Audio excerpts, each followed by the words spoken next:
Bonjour et bienvenue à toutes et à tous dans la quotidienne des marchés financiers du FX.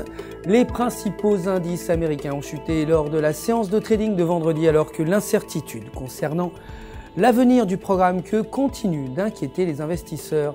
L'indice de confiance des consommateurs a atteint son plus haut niveau en 7 mois, mais les dépenses personnelles sont moins bonnes que prévu. Le S&P 500 a perdu 1,43%, le Dow Jones 1,36% et le Nasdaq est resté inchangé. Les actions Apple ont perdu 0,41% alors que les investisseurs attendent le début du procès d'Apple. Le dollar américain s'est renforcé par rapport aux devises principales alors que l'indice de confiance des consommateurs a atteint son plus haut niveau. En 7 mois, l'incertitude concernant la continuité du programme QE et le taux d'emploi faible en Europe ont conduit les investisseurs à se tourner vers la valeur refuge du dollar. Aujourd'hui, le PMI manufacturier est attendu à 50,6 contre 50,7 précédemment. L'or a chuté de 2,6% alors que le dollar s'est renforcé. L'indice du sentiment des consommateurs de l'Université du Michigan a conduit les investisseurs à parier que la Fed allait minimiser son programme QE dans le futur proche. L'or n'a pas réussi à se maintenir au-dessus de 1400 $ et sera baissier tant qu'il reste en dessous de ce niveau.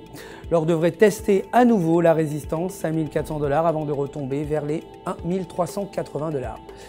Le pétrole brut a atteint son niveau le plus bas en un mois alors que le chômage en Europe a augmenté et que la production chinoise a diminué. L'euro s'est déprécié face au dollar américain alors que le taux de chômage en Europe reste élevé et les ventes au détail allemandes sont moins bonnes que prévu. Les négociations concernant la crise de la dette vont commencer cette semaine en Allemagne avant que les politiciens allemands se consacrent aux prochaines élections en septembre.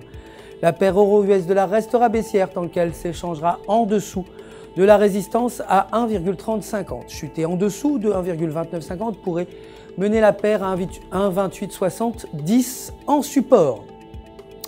Aujourd'hui, le PMI manufacturier italien est attendu à 46,2 contre 45,5 précédemment.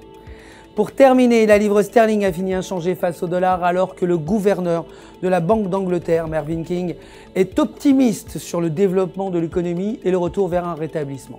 La tendance de la paire livre US dollar reste baissière alors que la paire lutte avec la résistance à 1,52. Un mouvement au-dessus de 1,5250 pourrait signaler une inversion de tendance qui mènerait probablement la paire livre US dollar à 1,55. Aujourd'hui, le PMI manufacturier est attendu à 50,6 contre 50,7 précédemment. C'est la fin du flash, merci d'avoir suivi. Restez avec nous sur www.ufxmarkets.com/fr pour tous vos besoins de trading. Votre conseiller personnel répondra à toutes vos questions. Le centre d'assistance du FX vous souhaite une excellente journée de trading.